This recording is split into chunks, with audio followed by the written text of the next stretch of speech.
Uh, Hello everyone, good morning once again. And my name is Giri Damalpati. I work for ISB Institute of Data Science and as outreach manager, and I'll be hosting today's session. And first of all, thank you so much for joining us on a Saturday morning and for the webinar on future of work and how automation plays a role. In my opinion, so we are at exciting times as we are witnessing the rapid evolution in AI and robotic technologies. Almost every industry and functions are adopting the automation, and though we are at a very long way to achieve the level 5 automation, however today's scenario robots can perform most of the tasks without considerable human intervention, and automated techniques are not only performing the repetitive tasks but also enhancing the productivity of workforce. I'm sure Meera going to add more case studies, to give you the how that is productivity has been increased. So today we have Meera. She is the lead for robotics process automation at HP. Meera has over 18 years of leadership experience in myriad functions such as strategy management, client management, delivery, and people management. She is recognized speaker at industry forums, nominated for multiple industry recognitions as well. She has led and implemented robotics in finance processes to improve process and people efficiency and to reduce error rates as well. She is proficient at managing and leading teams for running successful projects, efficient delivery of 150 plus people, and experience of developing procedures and service standards for business excellences in large projects impacting more than 1,500 plus employees, all regions, and also handling budgets over 9 million US dollars. Hey Meera, welcome. Thank you once again for agreeing the doing session today. And before start the session, here is a plan. So Meera will be delivering the session for first 45 minutes, and next 15 minutes we will take the Q&A and the post session, what I mean. And if you have any questions during the webinar, you can post in Q&A box, not on chat, right? Meera, please take over. Thank you so much, Giri, for that lovely introduction and giving a little background setting on what robots can do. So that was a great background here. Maybe let me just share my screen. Giri, okay, just confirm if again, if you guys can confirm, you can see the screen, you can hear me properly, because Giri can stop and try and be the person who can look after help me out with rather the comments that are coming in for say logistics. Yeah. So Giri, is everything okay? I'm guessing. Yes, perfect. Perfect. Thank you so much for confirming that. Good morning, good afternoon, and good evening. Every single person who's here today. We live in a virtual world, and the way this is working right now, I'd love to imagine that just like me, who's sitting in the comfort of my own home, you're sitting somewhere in a very nice, maybe a beachy location, so that, this gets some perks of virtual world. So I'm quite excited to kind of talk about automation to a group of people. I'm very confident that I'm going to learn from and hopefully share a little bit of my experience. And in the end, hoping for all of us to benefit from this hour-long session. And let's just get that journey started over here. Wait a second. I think my screen isn't moving. Let me just check. Yeah. Giri, you can see my screen, right? And it's moving. Okay, I take that as a yes. Now, if you look at every organization around us, it's been in a constant search for creating value for its shareholders and customers every year during the goal setting processes. And these are some things that if you haven't been exposed to yet, will get exposed to in your coming years of experience.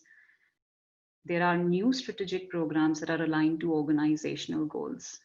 Now, earlier, if you kind of look back, efficiencies through BPO, through location strategy, process quality improvements were the big drivers, the big number games.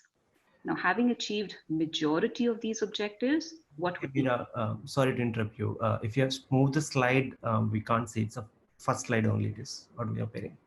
Okay. Yes, absolutely. All right. So yeah, I'm on the first slide. I just moved back up and back. So I'm back on the first slide. Thanks so much for confirming that.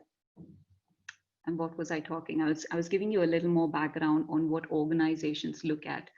Some powerful programs, something that is your next level of providing that delight, plus meeting that organizational goals and objectives. Now, if you look at it, one wouldn't obviously go into too much of an experimentation, which means that we would look at something that has been around, yet has proven its ability, or yet to prove its ability. And while in the recent past, this has taken off in a very powerful way, in a way that's agile and nimble, and that's automation. The recent global pandemic has forced many businesses to suddenly implement a work from home policy. I'm one such affected person, by the way, just to let you guys know, and I'm guessing some of you are. In some cases, this has obviously resulted in interrupted business operations, productivity losses, and poor customer experiences. Now, more than ever, intelligent automation and robotics automation can come to a rescue and be an immunity booster for most of the businesses. Case studies are emerging where automation couldn't penetrate, has seen a very quick adoption. Now, the number that you see there, which is the 5% automatable number earlier, has now become industry, seniority, role, location, whether it's near shore, same shore, offshore, agnostic. And I believe that 5% will be reassessed based on the changing paradigm. The year 2020 on the left-hand side, as you can see, is being compared with everything else that we've seen in the past. And the reason why I'm doing that, obviously my slides have evolved during the pandemic, but if I were to kind of see this year, I think this is a year that's going to be a significant milestone, which will change the way we look at things, the way we do things. And the end, I'm hoping this is going to be like a benchmark in that sense. If someone wasn't impacted by the Industrial Revolution, I'm sure all of you are familiar with the steam, electricity, computing, and automation as the impact that has come in the past. I think during the pandemic and in the coming days, every single job is going to change by 25%, which means what I'm doing today, 25% of it will change in the coming years. And that does not mean it's only 25%. That 25% will keep evolving. 65% of the children entering primary school today, and that includes my own daughter, will end up in a role that does not exist yet. So all of you future parents, don't just think about making your children doctors or engineers or MBA graduates, but you will have to think of titles, and you will have to think of what is that big thing that the child is interested in solving. And that is what is, I think, important. These are questions that I have started asking my daughter. What would she love to do? What is it that she's trying to solve? Not a role that she's aspiring to do. Because growing up, I remember being asked every single day, what do you want to grow up when you become? And usually the responses were like, oh, I want to be a teacher. I want to be a doctor. I want to be this. I want to be that. But I think those roles may not exist. And that is something that we all need to accept. The low-hanging fruit in the entire world has always been, how do we convert that mundane job to a meaningful one? Now, it's part of any consideration to ensure smooth and seamless operations. As we know, maintaining business support services, let alone business itself, has been a challenge in the recent times, to say the least. For example, if you were to take, say, cash collections, they've dropped significantly. Finance is under significant pressure. Coming up with faster and more automated processing solutions is an imperative today. And this is an imperative that's being defined in every industry. I'm going to take more generic examples through my slides because I think that's important for you all to be able to connect the dots, because each one of you could land up in being in different industry altogether. Now, more than ever, how would you prefer your doctors and scientists? Now, think about it. The one on your left or the one on your right? As you can see, this is something that is an example that still holds very good. Do you want them to be glued onto their screens, asking you questions, typing in those responses, and then making sense out of it? Or do you want them to straight get into having those meaningful responses? For example, today, if someone was getting admitted in the hospital, having a detailed medical history would significantly hasten the process. And I think time is of essence today more than ever for an actual treatment versus collecting the information and relying on one's memory and carrying those physical files, which will give you your entire medical history. And the world is changing, my friends, because I think this is something that I'm already seeing in so many case studies that are coming up where people are looking at including an entire medical history during treatments. And that just makes it easier. In automation or intelligent automation, now I'm going to ask you guys, is this been all too new? Not really. Everything around us has been changing and has been changing over the decades. Now, I really want to take you guys through a journey, and let's just go through that together for a minute. I don't know how many of you guys growing up have filled up the forms on the left-hand side, which is the cash withdrawal slip. Growing up, this was a graduation for me. When I say graduation, I was, I think, 7 or 8. And I remember my dad taking me and having me fill up a cash withdrawal slip. 1, testing my writing skills. 2, seeing if I'm independent enough to count those 100 rupee notes or 50 rupee notes and to be able to be responsible to get that cash back home. Now, all those steps involved obviously a great amount of responsibility and pride. But what happened recently when my daughter was, I think she was 2 or 3, and I remember taking her to a bank, and a bank where we had to withdraw. Now, withdrawal happens very rare these days when you walk into a bank and actually fill up a cash withdrawal slip. And then she asked me, what are you doing? She is very curious. Obviously, in a day, we go through like 1,000 whys, but that day she was obviously very curious, like, what am I doing? And I explained her the process that I'm filling up a cash withdrawal slip, I'm going to withdraw money. And there was an ATM. So I took her to an ATM and I said, this is another way to withdraw money. And she said, why wouldn't you do this? Insert your card, PIN is easy to remember, you get the money out. And that's just the automation that we have seen. Now, this is an automation that has been not something that's very, very new, but has existed for a very, very long time. And the first one, a Japanese device that was called a computer loan machine that supplied cash as a 3-month loan at 5% per annum after inserting a credit card. Now, you might want to guess when this device was actually operational. It was in 1966. But today, the number of ATMs have gone up more than 3.5 million units. Approximately, that is 1 ATM per 3,000 people in the world. That's a good number. And I'm sure that number is just going up. Will a person really in the coming days remember that the number of visits that they had towards the bank? Not so much. Hasn't it changed the way we do banking? To a large extent. Hasn't it? And for those who might have questions like, does automation take away jobs? Not necessarily. Every single one of them has stayed there. It's because of multiple reasons. And those are something that we will cover in the coming slides. Let's go through another example, a more recent example, if I can say so, because I think this is an example which I believe a lot of us, I mean, pre-pandemic, I was very regular at airports. And I think it was just an annoying task to stand in a queue for a few hours to be able to, just show them my ticket and go through, or even though I would have done online checking just to have to take that boarding pass and go on. Now, what you see on the right-hand side is a kiosk, an interactive kiosk. When was the first interactive kiosk developed? In 1977. But it's evolved and it's made its way through the airport. Did anybody ever think that we would need an interactive kiosk in the airport in the 1977? Not really. It must have started off something else and it has landed being something else. The use case has changed completely. And now, if you ask me, even though I walk into an airport, not now, maybe like a few months pre-February, I guess, Every single time that I still walked into the airport, there were a zillion more case studies that still needed automation. I was still upset with how long the security queues were.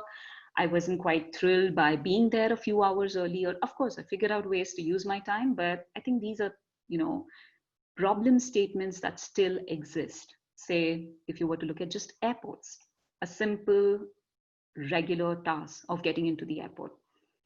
Now let's look at this example, a very, very recent example, isn't it?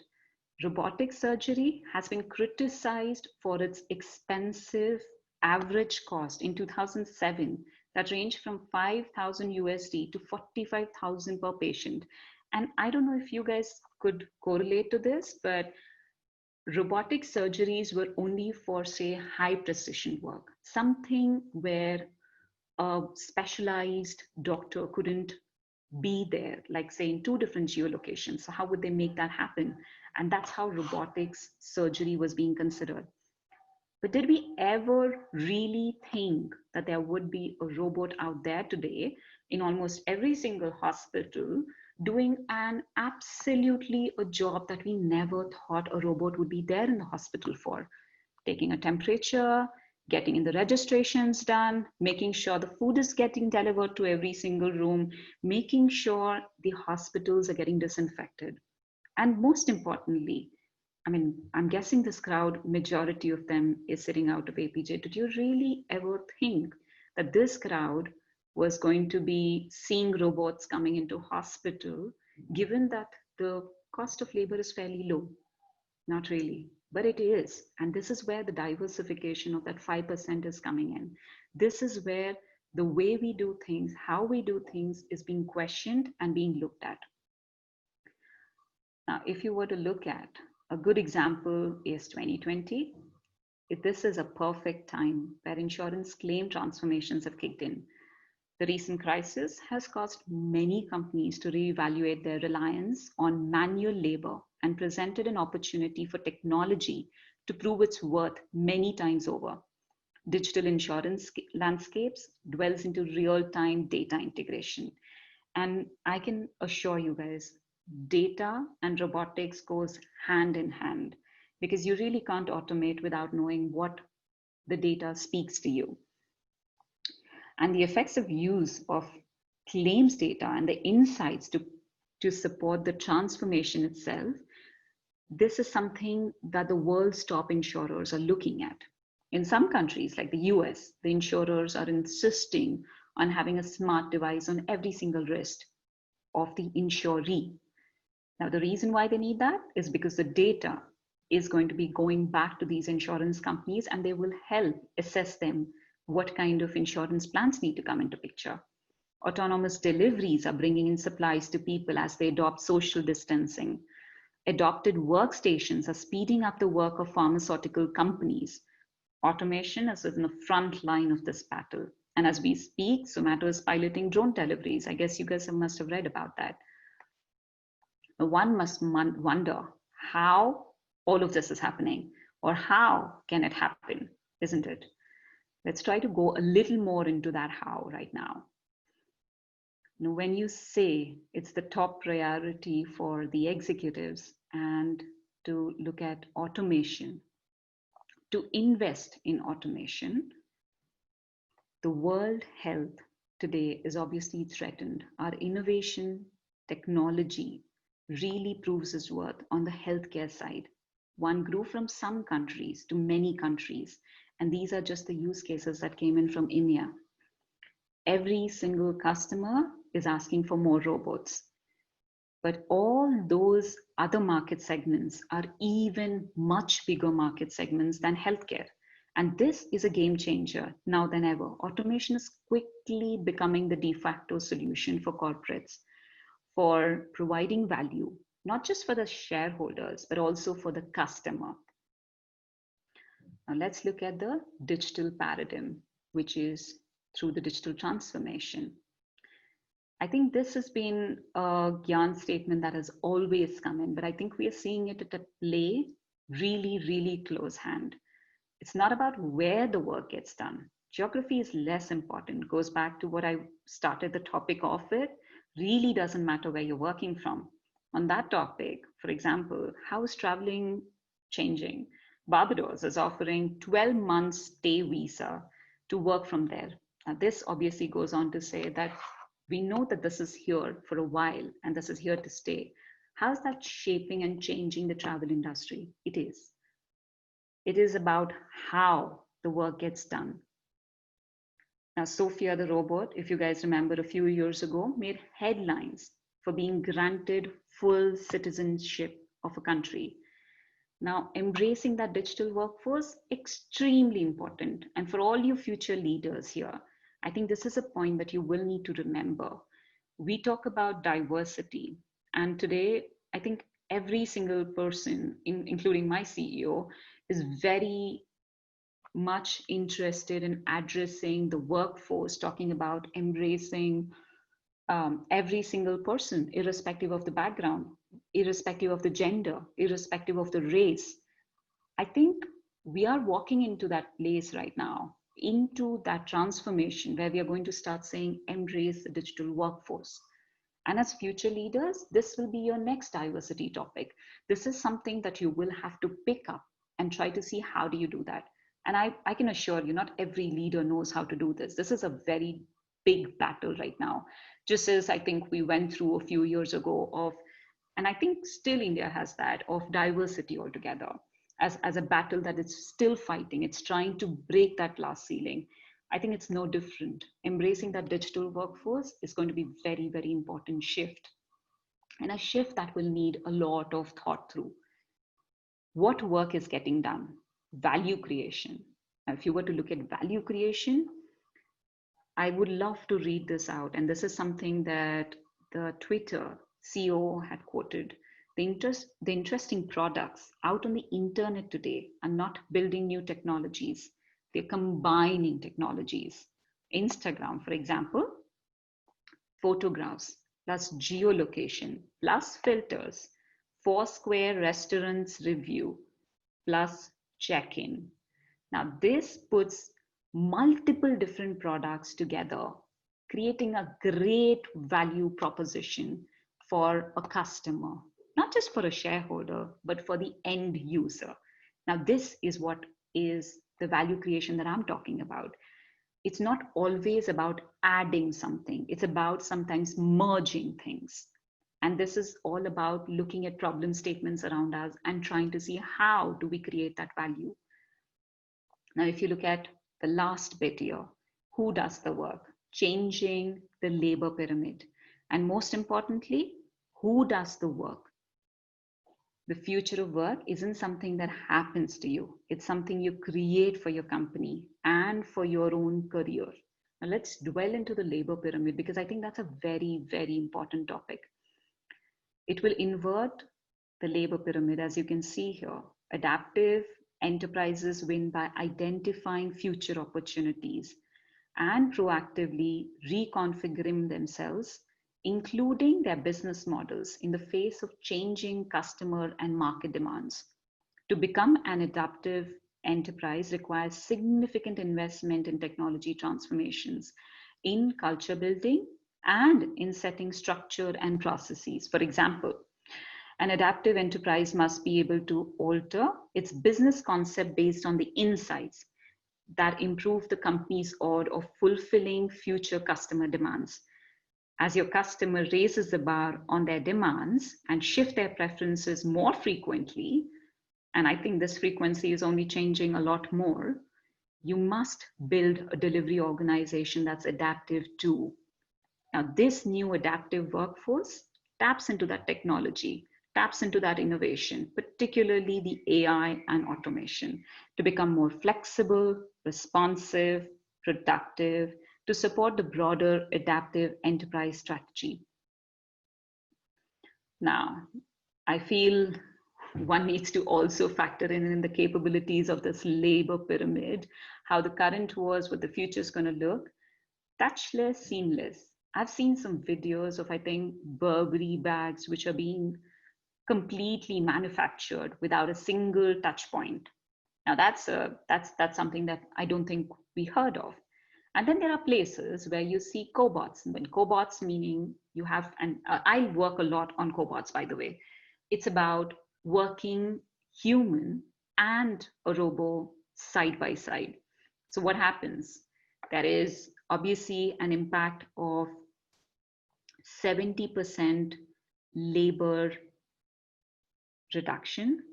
But when I say labor reduction, in most of the cases, this is labor reutilized. And this is where they can start adding a lot of value to their customers, to their stakeholders, like providing insightful delivery, to be able to make, I think, meaningful decisions, to be able to make that decision and to be able to provide alternatives, to be able to provide solutions to every single problem statement that the the stakeholders or the customers are facing. And I think we will dwell on this in a little bit, because I have a case study which will touch upon this, how that reduction in the workforce has helped.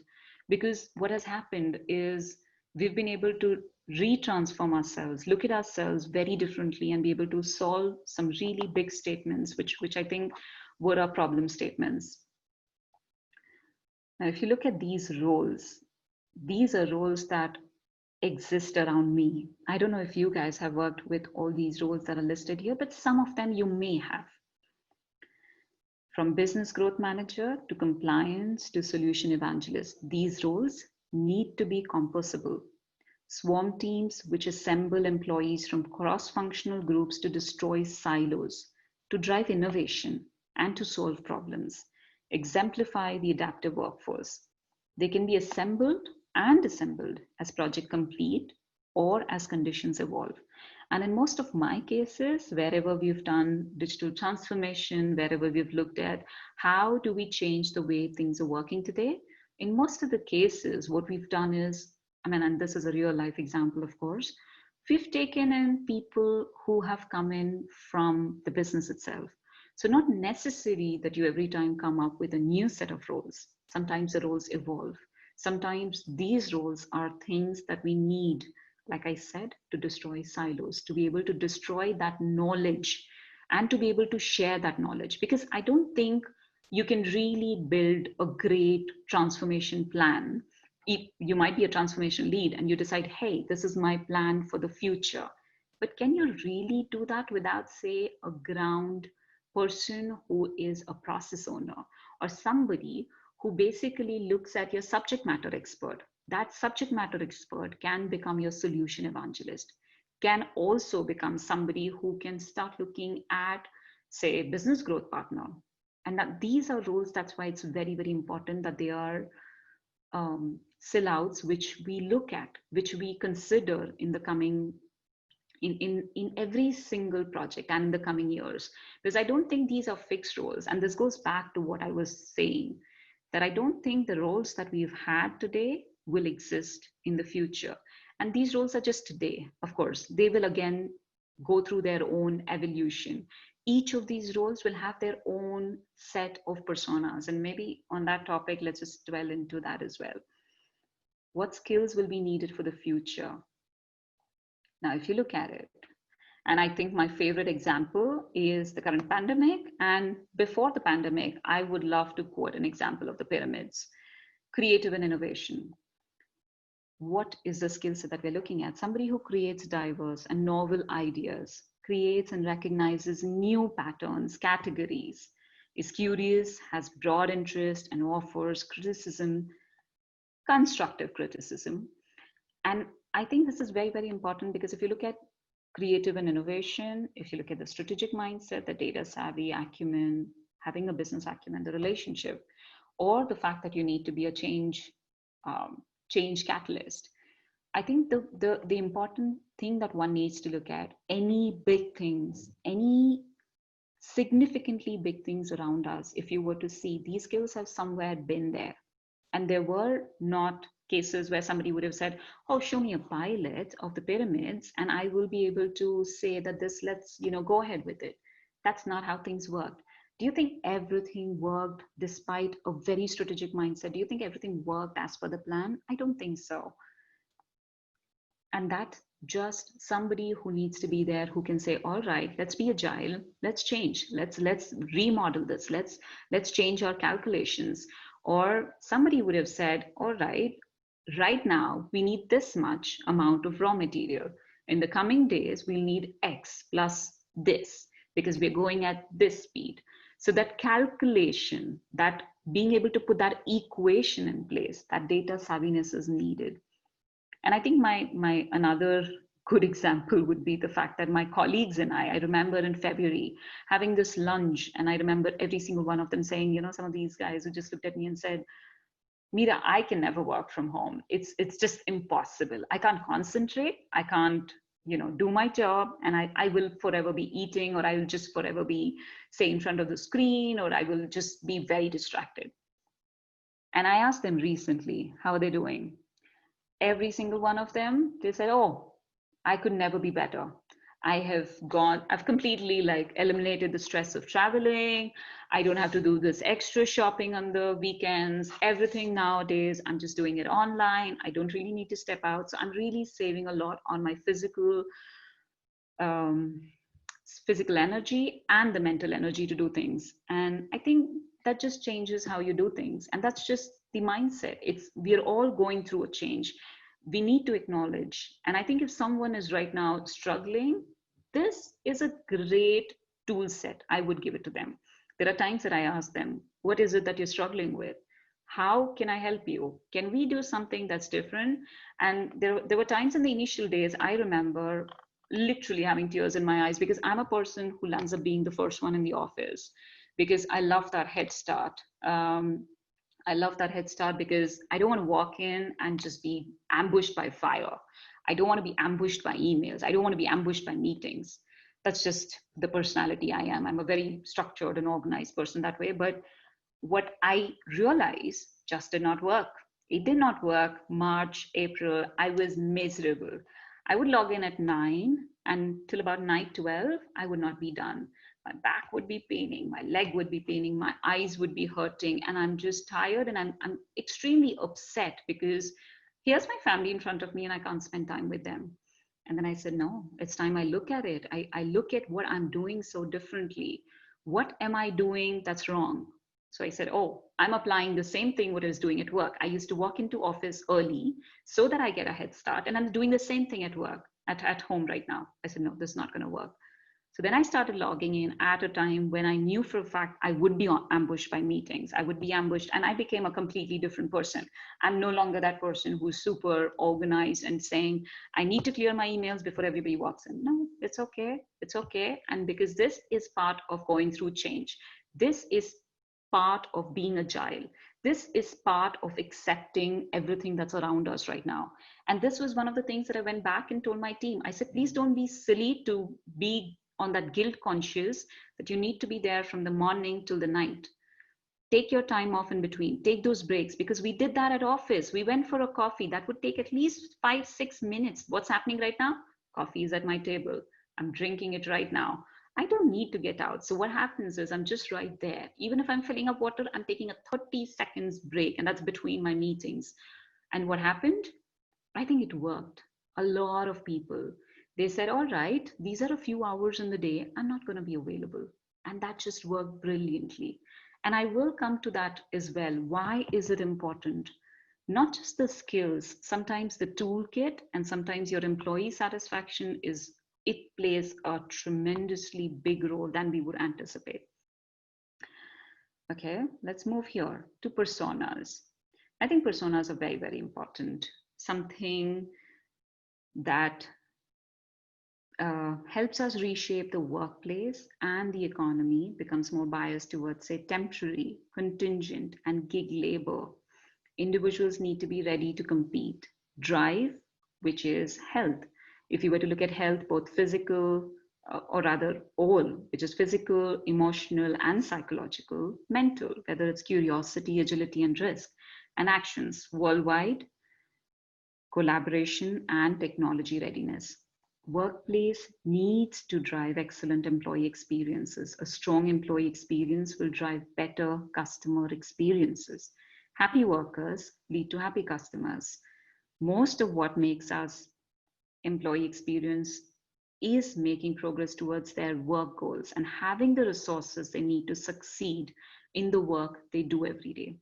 Recently, a lot of companies, including mine, announced this one time, no questions asked, office fund. Office fund meaning you go and buy a chair, or you go buy a desk, or you go buy a extra monitor and stuff like that. It's equipping their employees. Do you think it's not hard for these companies right now to take out that big budget item for all their employees into, say, X amount, maybe approximately $200 is what I would put.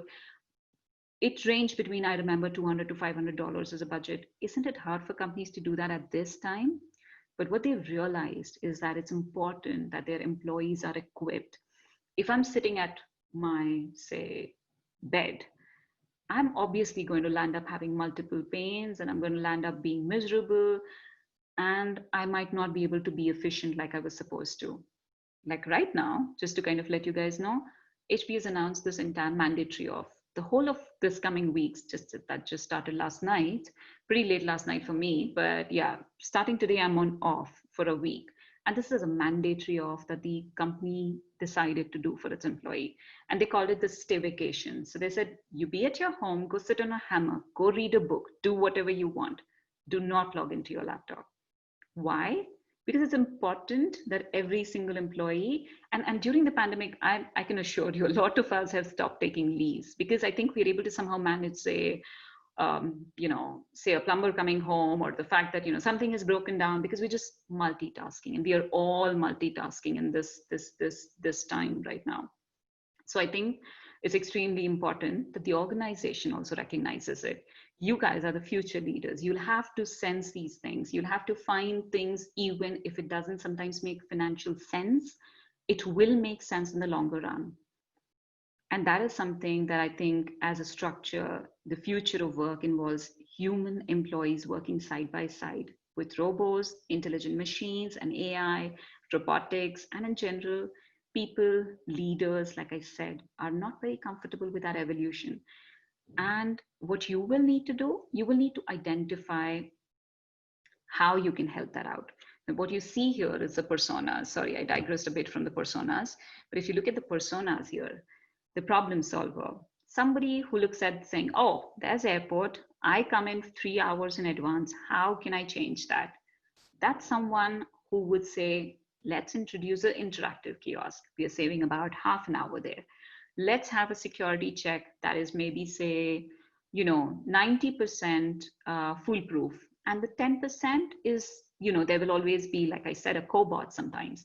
That problem solver does not always need to find a completely automated solution, or needs to, sometimes even relook at how the process can be changed. That's a problem solver. And I think even now that I look back in my college days, I think we've always had that problem solver amongst us. Sometimes we have been those problem solvers. What's a techno geek? Techno geek is someone who basically understands which technology goes where. You need to be able to correlate that. Just trying to give you an example, right now you wouldn't try to implement, say, a lighthouse system. Obviously it doesn't make sense. That's an old system. How do you get, even SAP has legacy systems that are like, I don't know, 10, 20 years old. Makes no sense. But there are people who use them still. But a techno geek is someone who will say, let's invest in this. This is what would make sense. And our requirement is, say, very limited. We don't need to, spend or invest in this high-end technology. Who's a treasure hunter? Somebody who finds those little points that can, say, all right, here's an interactive kiosk that was in, maybe invented in 1977, but let's look at it. How does that come into the airports? How can we evolve it to making it work for us? Do you think an interactive kiosk at the entrance will help? Or do you think an interactive kiosk during security will help? That's your treasure hunter. Somebody who will find something that's there, but will kind of sometimes repackage it. A dreamer. I don't need to stress on why a dreamer is important. Without a dreamer, most of us wouldn't be where we are. A regulator, someone who basically puts it all together, combines it together, looks at the ROI, or might look at the bigger picture, or might help you connect, say, the techno geek with a treasure hunter and saying, all right, you guys need to speak with each other, and this is what I'm going to regulate right now. These personas are extremely important. You guys need to be in the watchful mind to see this. In every workforce, they exist, and in every company, they do. If you don't have them, it's time. There are multiple things you can do to kind of, inculcate, say, personas in a person. There are multiple things that everybody can do. Now, let's just dive into, say, a use case. I remember Giri mentioning that it would be a good idea for us to go into a use case. Something that I have worked with a ton of other people, and I'm going to attempt over here to oversimplify. Maybe that's just my disclaimer right now, because I'm going to make this very generic because I can't go into specifics. And that's just the data confidentiality aspect over here. This one is a back office use case. A back office robo one can't see, obviously. All this while, I think I spoke a lot about the physical bots. This is not a physical bot. Now, audit, as you know, is a key function in any organization. Let me just paint the picture here. Now, like most orgs, imagine an understaffed, overworked department which struggles to get the data, totaling, and somebody who basically just can't fit in all the analysis, or say, for example, the request that comes in. It can be just too time consuming. In such situations, requests normally, for an auditor, at least in HP, typically one of the business cases that they gave us was they sometimes asked for like a 4-year, 6-year, 4 is an average, 4 years of multi-source system data and multi types of documents, which means that they're not the same type and they're not from the same source system.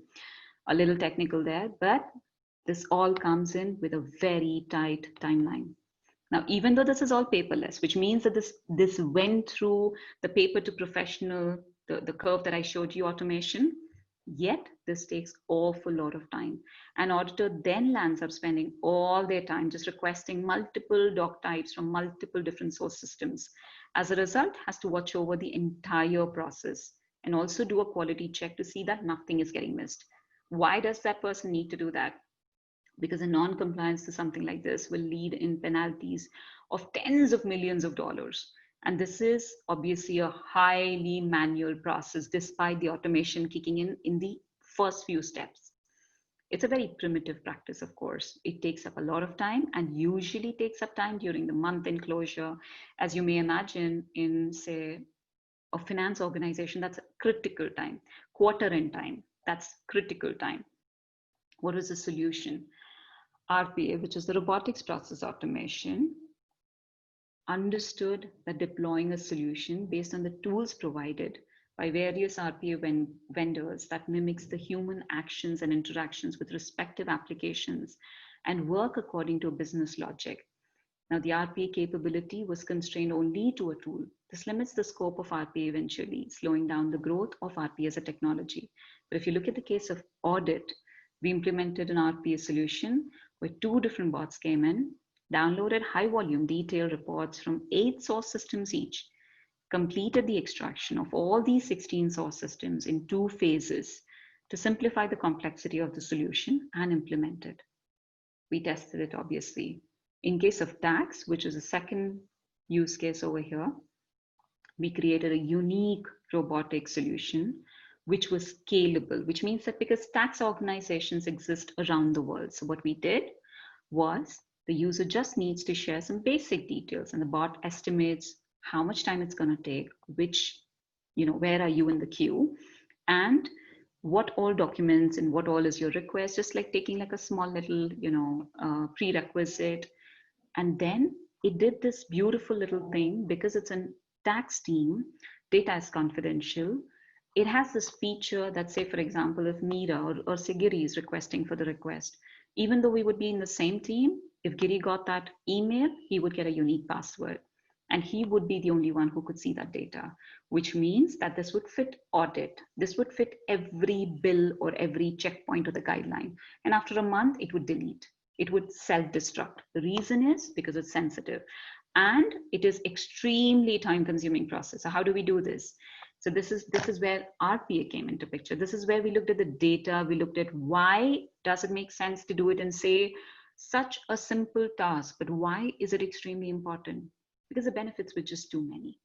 saving in millions from penalties, like I said. Obviously, I can't share the exact numbers. 90% reduction in efforts. Quality check continues to be driven. Obviously, that will be something if, and again, you guys will discover this. When there is a robot who's processing it, the QC would be done, quality check, sorry, would be done by a human. If the work is done by a human, the quality check would be done by a robot. This is just how cobots work very well. And that's always been my suggestion to most of my stakeholders. 100% accuracy increase the accuracy of the final audit report. Zero errors since the launch. Now, this entire data pull saved about 2 to 3 critical weeks for every auditor and for every audit request. What that means is they spent a lot of time just analyzing and highlighting the anomalies, which means that they were able to be that person who would say, listen, this is where I think there would be an issue. To be able to do that, to bring in analytics into picture, that is what I was just mentioning at the start of the session as well. Sometimes a reduction of workforce does not necessarily mean the number of people come down. It's the amount of time that a person spends in a day or in a month or a year changes completely. So they don't spend time anymore on doing manual tasks. They'll end up doing tasks that are actually very, very human driven, something that only a human can do. Try to be able to catch those anomalies, try to be able to say, all right, this is an algorithm, let's build for anomalies as well. To be able to say that, to be able to suggest that, or to be able to replicate that into other audit teams. These are some things that you will realize is something that, sometimes only humans can do, at least right now, only a human can do. Now, I think that comes in to the end of my session. I'm like a couple of minutes over, but I'm just going to try and give you something that I truly believe in, what would make each one of us a disruptive leader. Something that Richard Branson talks about. Think the most amazing way to do it. My advice is very, very simple. Imagine the future you want to have. Be intellectually curious. Break the rules, but explain why. Use the technology and analytics to reframe the conversation. And I think we've seen some discussion points on that. Think about the culture.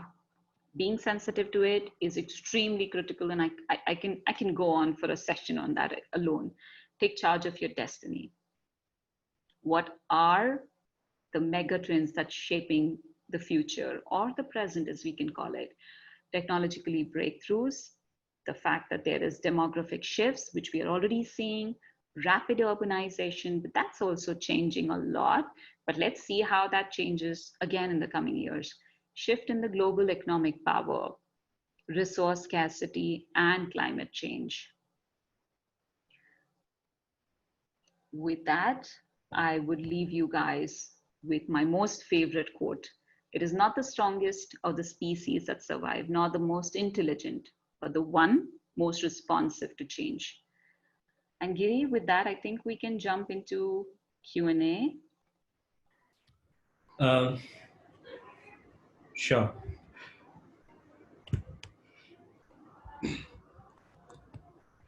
Thank you so much, Meera, for taking us through the session today on the digital transformation, RPA, and cobots as well.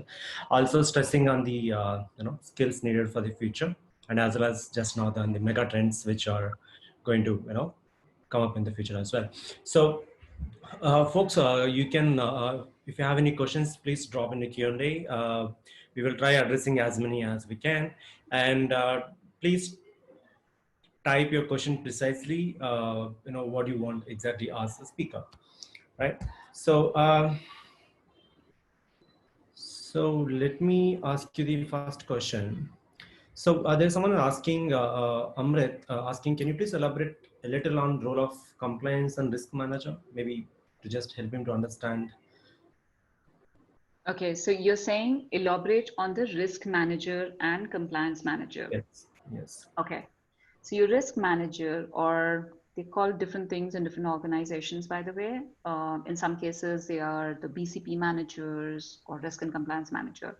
Now, these guys are people who basically are, by the way, extremely important on every single time that you're, say, adding a function, or you're adding a new technology, or you're just even, say, deciding you want to spread or diversify in a different location.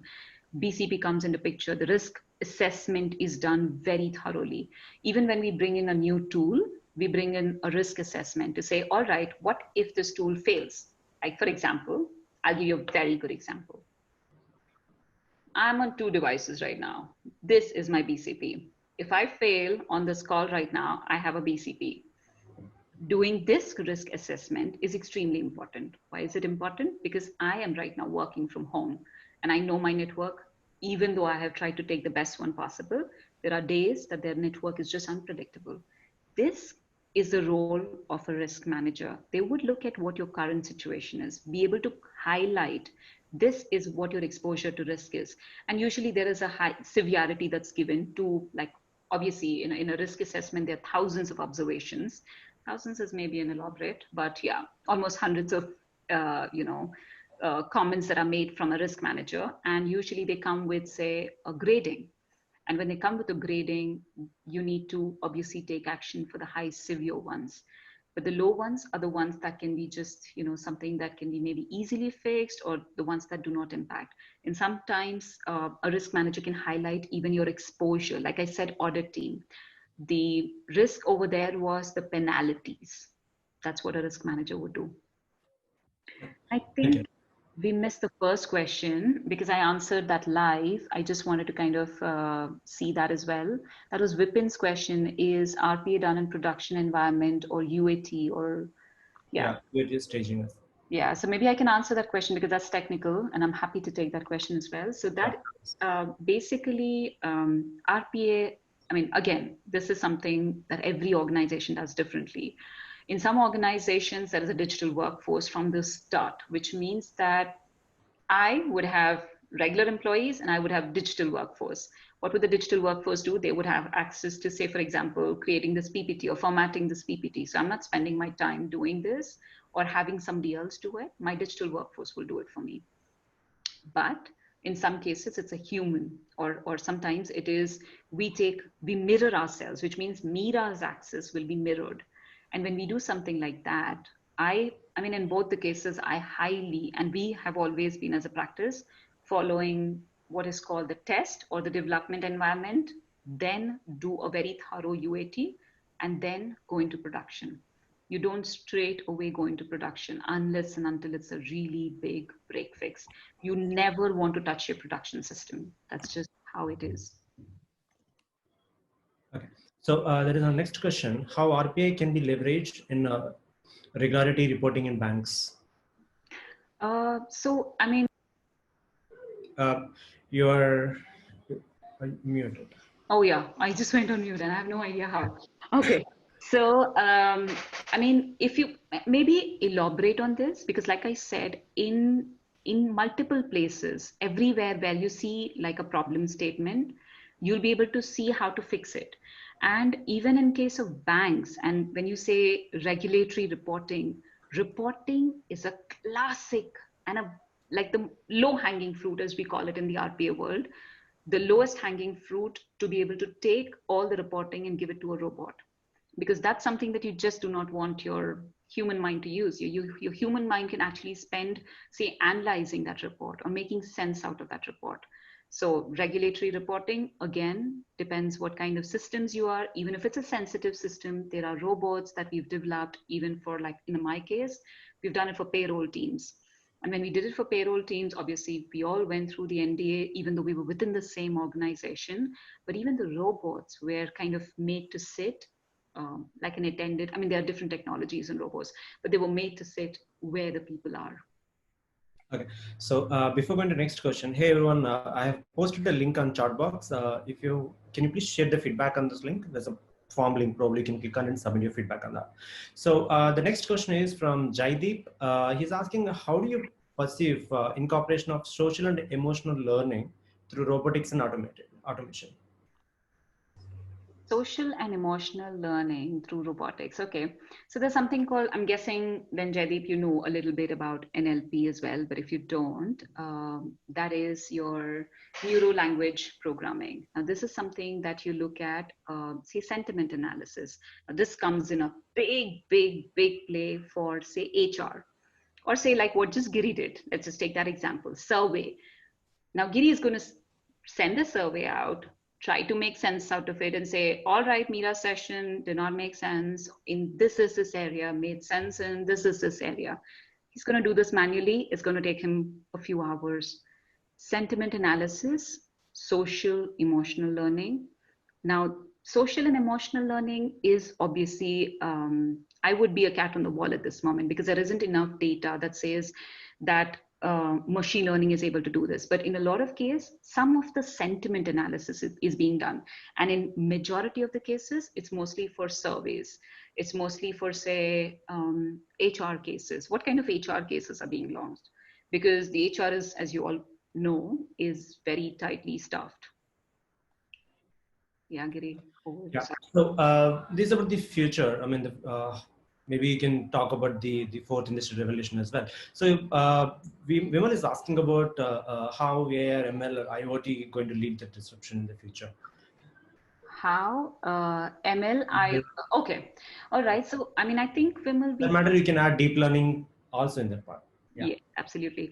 So I think we did cover some of the examples that we've seen, right? I mean, in most of these cases, if you were to look at like one of the examples that we spoke about right now, whether it's a sentiment analysis, machine learning needs to come in because how much ever you're going to train up, like it's not a train. Even maybe you know what? Let me take a step back.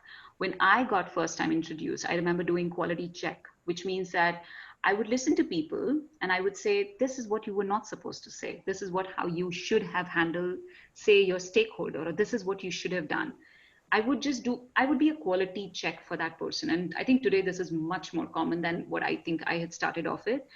And one of the things that I realized, what I got trained on in the initial days, I got trained only on tools. I started to build my own toolkit to try and figure out how do I give that feedback a little more generalized and more specific at the same time so that people know how to implement it. Robots are no different. When you train a robot, you need to retrain the robot.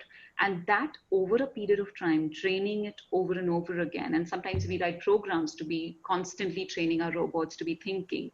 When I say thinking, obviously a desired thinking. If you were to do that, that is ML. That is you're touching ML. And ML is a big portion of AI. I don't think we can interchange them or we can keep them separate because AI in the true sense is, we're yet to see use cases of AI. Let's be honest about it. ML, a part of it, we are seeing it already. So that is where it is. So the next question would be, Dilip is asking about automation supply chain process. Okay. Supply chain, I think one of the examples that I just did was the Burberry example. And I think a lot of places like the Zomato is a good example. The entire, right now, most of us, including me, I think I'm pretty worried about ordering things from outside. And I think if I can, I don't want to order, say, maybe a processed or a cooked meal. But that's because I'm worried about having to deal with the delivery guy, with my security, with packaging, with multiple things. Now, packaging of late, and the Zomato head and I happened to be on a talk last time, and he, in fact, actually changed a lot of my perception after that. He said the number of things that we're doing, we, in fact, on the app right now tell you what's the temperature of the chef, what was the circumstances in which the food got cooked. This was not done pre-February. It was definitely not done.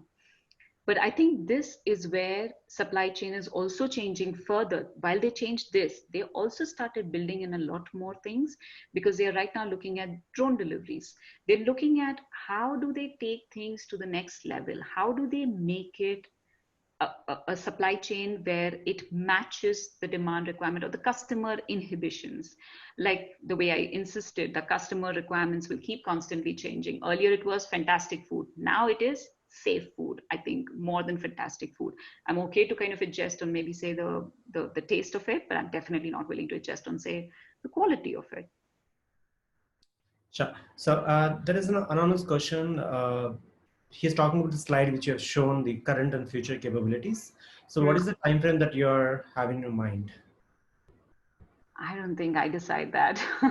And I think that was the idea as well. Any opinion? Yeah. Yeah, absolutely. So I think the skill sets, like I mentioned, are something that have been evolving continuously in every big milestone or in every big step in our lives. We've seen us embracing some of these skill sets. And I think it's extremely important. If right now a lot of us are not already on those skill sets, I think there is going to be another change, like the way I think I quoted. The person who's going to be most resilient to change is the one who is going to survive. It's not about intelligence. It's not about being smart. Sometimes it's about the fact that how much can you adapt, how much can you accept. I might not have the skill sets. Like there was a time that I don't think I wanted to go back to developing, but when I got back to RPA, I think there was a whole part of me that wanted to like understand again what is the new things about what developers love, what is it that the new things that people are talking in the IT world. And this is just something that the skill sets are happening already, like I said. But if you're not adaptive to this, you're going to likely be the one who will be left behind. And that's just my advice to everybody. I don't think I can tell you for sure that you need to, but that's just my advice. Right. So there is a question from Hari. So he's asking, implementing these, robotic RPA into the processes. So he's asking, it's a cost effective as well. And there is that companies will be worried about the manpower, Yes. right? And even maintaining those technologies have been implemented. So can you throw some light on this entire challenges which we are currently facing? Yeah. I think funneling, ROI calculation is, ROI is your return on investment calculation, is extremely, important for each one of you. Like if you were to look at, say, like the audit, one would say it's so simple, deploy like some three people and we should be able to do. But what are those three people going to do for the rest of the year? And what's going to happen to that sensitive data? Are you willing to share it with three more people? Sometimes the ROI is dollars. Like I gave you the example of, say, the surgical bots.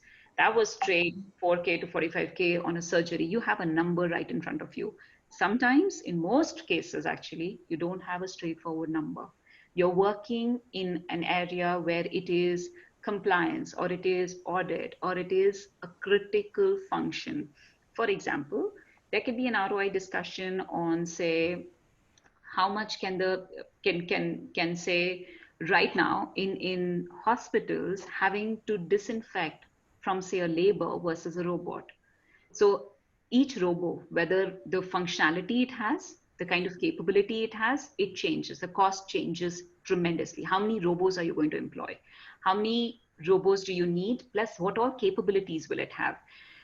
So there is obviously an ROI calculation that goes in. And in most of the cases, ROI pays off only after 2 years. I don't think you can see an ROI usually that pays off, like, say, instantly. Instantly, maybe in the current pandemic, because, like I said, subjective figures are quite high, not so much objective. But in the industry that I work in, most often than not, it's finance, back office, and everything that we're working with. You see an ROI that comes in after 2 years, but that's an investment. I would again insist, as leaders, you need to kind of have with your highest stakeholder. You need to have that buy-in from your stakeholder at the top, saying that this is my investment, this is when it's going to pay off. Before that, if you're expecting an investment to pay off, and that is true of efficiencies as well, that is true of geolocation movements, for everything, when you will end up having two, and that double bubble, like the way they call it, is a cost that one needs to invest in. Sure, thank you. So there's a next question from Sahu. He's asking, like how to leverage the robotics in pharmaceutical manufacturing. Can we substitute the SMU over robotics? Maybe you can throw some light on how the RPA is, been implemented in pharmaceutical and healthcare industries. Absolutely. So I think in the pharmaceutical world and in the healthcare world, I think the biggest things that we can see is in a couple of places. One, like I said, the physical bots, which I tried showing you the example of, where it's disinfecting, making deliveries to say a positive patient. Now, you don't want to risk simply because even though we have a lot of population, for example, even in India, would you want to risk the exposure? Not really, because then you need that much more healthcare, and your risk assessment or your risk manager will come into picture saying, no, in this case, a robot makes sense. And in that cases, obviously you're seeing in the medical world, the applications in a physical where you see them. But there are things in the background as well, right? Discussions on, say, surgical bots, discussions on, say, how the tablets are going to get made, or say how the entire calculation, like for example, having your entire medical history, or for the fact you take one step back and go back to your insurance companies. Each of them is right now seeing the bot application in a very, very different context.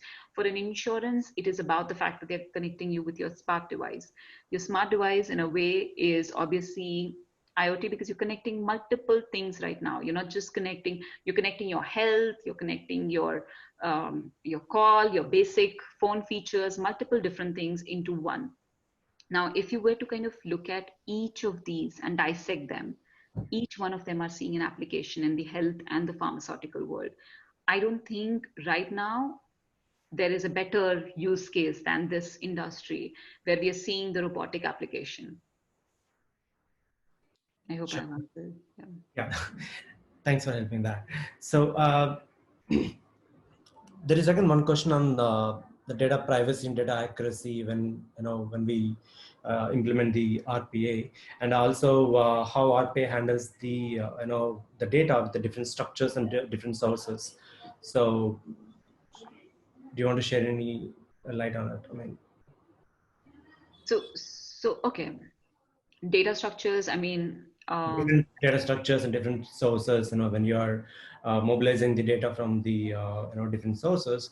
So how the RPA are going to handle that? Like so. Sure. Yeah, please. Sorry, Giri, didn't mean to interrupt you.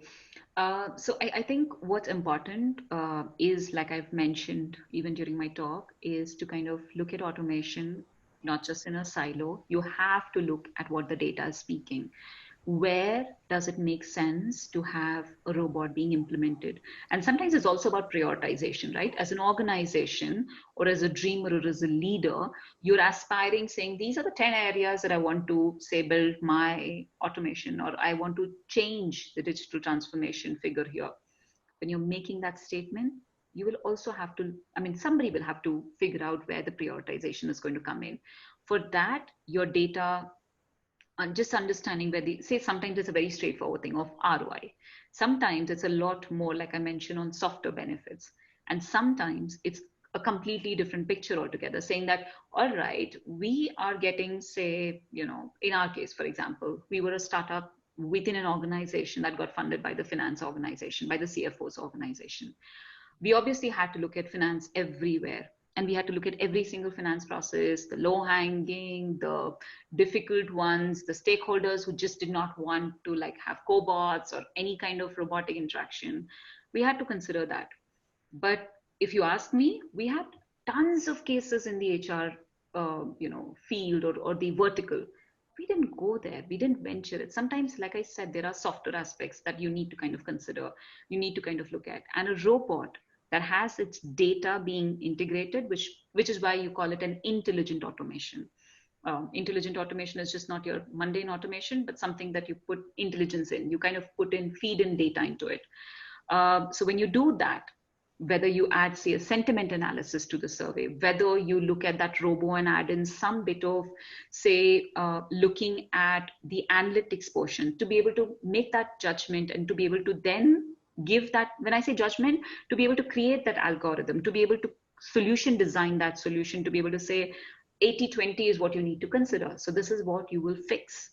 And that development code going back and to be able to make that sense out of it, to be able to test it again, and then to be able to change it as it goes along. There's a whole lot that the process goes through.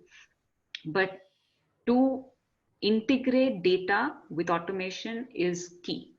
I cannot stress on it, and I cannot stress on the fact that intelligent automation is way more smarter and way more productive, way more important than just automation. Yeah, thanks for bringing up that intelligent automation there. So how are you seeing, I mean, like, what process that we have, what technology we have when it comes to the RPA, when you compare with intelligent automation process, like, where are we standing? Like, do you want to, you know, maybe share some examples with us, like, what are you seeing in the future? Like, how better we can see this technology is getting much better. Absolutely. The reason I had a bright smile is because I'm also the liaison with my strategic partner. So HP is obviously tied up with, say, UiPath. They are our strategic partners, and I also liaison with them. I talk to them quite often, but sometimes we're looking at, say, for example, old technology, something like OCR. OCR is your something that can read this, for example. I'd scan this and it needs to read, even though it's, as you can see, it's text. Yeah. It's not handwritten, it's text. OCR has been there again for like at least 2 to 3 decades at the very least. But what's happening right now is OCR by itself is absolutely has zero value. I mean, I don't want to use words, but has zero value, has no help that it can provide the management. And it can say, all right, this is what it's solving. But in most of the cases, in some of the cases, like I see there are industry pioneers right now who are looking at OCR, combining it with ML, combining it with multiple newer, smaller startups, and they're trying to emerge multiple different technologies, putting it together. And because, like I said, sometimes you're not the only source provider. You need to combine multiple different technologies and to be able to give the solution. And a lot of these people are playing that role. Whether any of the technology giants who are right now in the OCR world is doing a very similar work. So what I'm trying to get at is, if you were to look at a technology and be able to combine it with multiple different smaller or insignificant technologies and package it together as a solution, it has a lot more value. It has a lot more acceptance. And even though a solution that has existed for a while now, this is your way forward. Sure. Thank you so much for answering that. So, my last question would be, there are a lot of questions in terms of, like, what skills are required to, get into RPA, acquire the RPA. And second, what are the program languages you've been using? So, what are the courses, relevant courses to take, whether it be online or offline, and many books that are available for the self-learning. So these are the questions that I'm combining everything. Probably you can share details on it. Absolutely. I think as individuals, you need to ask yourself, first is that skill sets. Am I adapted to all that skill sets that are there that I just listed in my previous slide? But even say, for example, you happen to be a subject matter expert in your field. What you will need to be prepared for, like I've said, is first of all, hold on to your strengths. Don't let them go. Which means that if you are, say, a finance employee, or say you are a pharma person, or say you are very good with numbers, don't let your main strength, main core go. Let that be there because that's your driving factor. Then you figure out how do you add to it, because that 25% job change is going to come into even your space and in almost all the spaces. So what you need to do is, say, for example, I am very good with, say, say I'm very good with, say, invoice processing. And if I'm good with invoice processing, I understand the entire invoice processing end to end, or I understand supply chain end to end. If you understand that well, that makes you a subject matter expert. Don't lose that skill set first. But what you can do is then you can read up on the technologies that are available out there. You don't need to be an expert. Please don't misunderstand me. Nobody here needs to be a complete expert in understanding. But what will help you is to know which technology, say, your organization or the association that you already have with is currently available with. You can become a solution evangelist then. What are you doing? You are at your peak. You are good at what you're doing, but you are liaisoning with somebody else and you are able to solution that. You're able to say that this is where robotics can come in. This is where the transformation can come in. And this is how it makes sense. In a lot of places, there are tons of courses, and I highly recommend, I mean, I can give a lot of links. There are a lot of digital fluency courses. And when I say digital fluency, it's just to be able to understand all the words, the jargons, to be able to understand what technology is going through, what evolution right now, and the revolution that we are talking about so much, what is it entailing? If you understand that, then you will be able to map yourself against any of these roles. And you can say, guess what?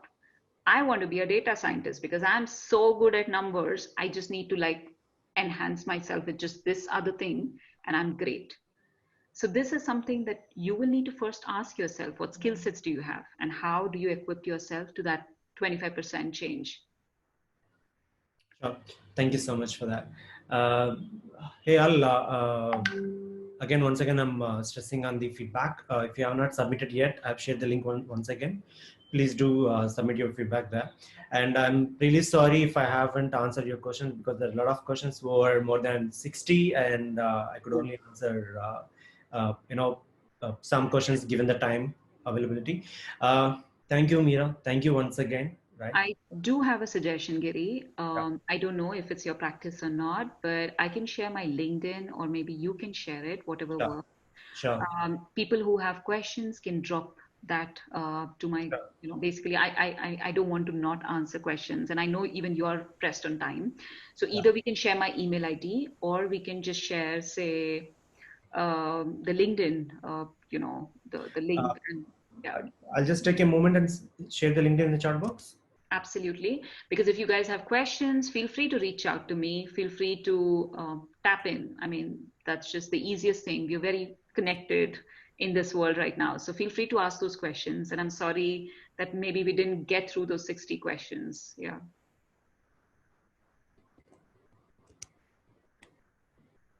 And do you have like the email IDs of everybody? I'm guessing not, right? Because this was open to like everybody, and because I'm just thinking if you can take an extract of the questions and we can answer them. But I will.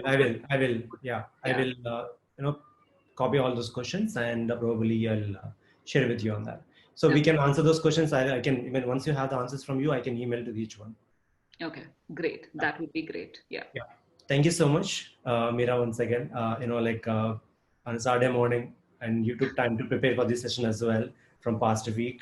And once again, thank you everyone for joining us today.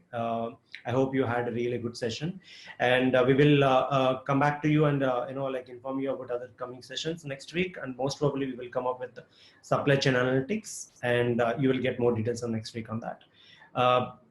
Meera, do you have any last words for this audience? I mean, I think thank you so much, Giri, for organizing this. I know we were trying to work with time and date, and there were just too many things. And I know we've been on the back and forth on the last few weeks. I tried customizing a bit of my presentation to see it works for this audience. And what I would like to say is that if there are, like I said, if I missed out anything, because this topic is an ocean. Feel free to read, feel free to tap into people, feel free to reach out. It's the easiest way that you are going to enhance your knowledge. And I think your first step is already done because you were part of this session. You've taken that first step towards the journey. So I think it's just about continuing on it. thank you so much, Meera, once again. Hey guys, thank you so much. Take care. Stay safe. Bye-bye. Thank you.